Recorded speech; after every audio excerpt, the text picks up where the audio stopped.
আরজি করের ঘটনায় যখন নিরাপত্তা নিয়ে প্রশ্ন উঠছে, তার মধ্যে আমরা দেখেছি সুপ্রিম কোর্টও মহিলাদের নিরাপত্তা, যারা সেখানে থাকেন, যারা রোগীরা রয়েছেন, সেই বিষয়ে অনেক পর্যবেক্ষণ দিয়েছে।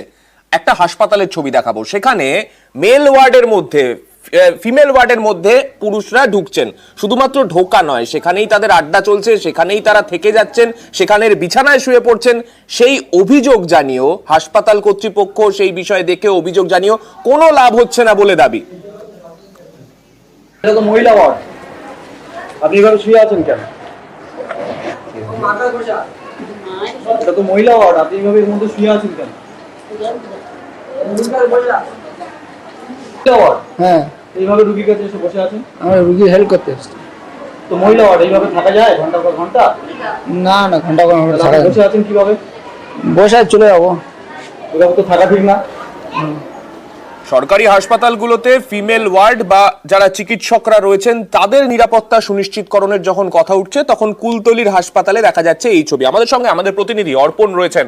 অর্পণের কাছ থেকে জানতে চাইবো, অর্পণ, হাসপাতাল কর্তৃপক্ষ এই গোটা বিষয় দেখার পরে তাদের পদক্ষেপ কি? মানে তারা কি কোনো ব্যবস্থা আদৌ গ্রহণ করেছেন, বা প্রশাসনকে তারা জানানোর প্রয়োজন মনে করেছেন এই গোটা বিষয়টা?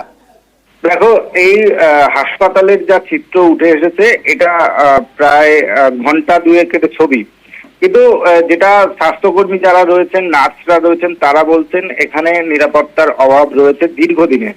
এবং এই নিয়ে আমরা যখন স্বাস্থ্য দপ্তরের আধিকারিকদের সঙ্গে কথা বলতে যাই, সেখানে তারা ক্যামেরার সামনে কিছুই বলতে চাননি। তাদের যেটা বক্তব্য, যে এই ফিমেল ওয়ার্ডগুলিতে নিরাপত্তা বাড়ানোর জন্য স্থানীয় প্রশাসনের সঙ্গে একাধিকবার বৈঠক হয়েছে। সেখানে সিভিক পুলিশ এবং তার সঙ্গে পুলিশের যে নজরদারি, সেটা বাড়ানোর জন্য ইতিমধ্যে বৈঠক হয়েছে। কিন্তু বৈঠক হওয়ার পরে তুমি জানবে, আরজিকর কাণ্ড যেভাবে দেশ জুড়ে তোলপাড় হচ্ছে, সেখানেও কিন্তু এই ছবিটা অনেকটাই প্রশ্নচিহ্ন, যে রুরাল হাসপাতালগুলো কিভাবে চলছে এবং সেখানে মহিলা বিভাগে যেভাবে পুরুষদের যাতায়াত রয়েছে, সেখানে গিয়ে তারা নির্দ্বিধায় শুয়ে রয়েছেন, ঘুমাচ্ছেন, আড্ডা মারছেন। এই ছবি কিন্তু যথেষ্টই চিন্তাদায়ক। কারণ যারা যারা নার্স রয়েছেন, যারা হাসপাতালের ডাক্তার রয়েছে, তারা বলছেন এই বিষয়ে বিভিন্ন সময় জানিয়েও কোনো সদুত্তর বা কোনো লাভ এখনো পর্যন্ত হয়নি। বেশ, হাসপাতালে যারা রয়েছেন তারা ঠিক কি বলছেন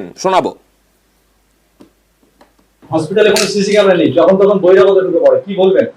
নেই, সেটা তো সত্যি অসুবিধা। মানে আমাদের নিরাপত্তাটা কোথায় সেখানে, কিন্তু নেই তো কি করব। আর এই বা বিপিএইচসি তে বোধহয় কোথাও নেই, তো সেক্ষেত্রে কি করতে পারি আমরা? যারা রোগীরা সেখানে ভর্তি থাকছেন, তাদের পরিবারের লোকজন তারা কি বলছেন শোনাবো। মহিলা সব মেয়েরা হয়েছে, তখন তখন বেড়া ছেলেরা ঢুকতেছে, মানা হচ্ছে, মানা শুনছে না। নিরাপত্তার অভাব মনে হচ্ছে। নিরাপত্তা হ্যাঁ অভাব তো হচ্ছে। সারা রাত কি এরকম লোক ঢোকে? হ্যাঁ, রাত 9টা পর্যন্ত চলে, বারো বলে শোনে না। বারো বলে শোনে না।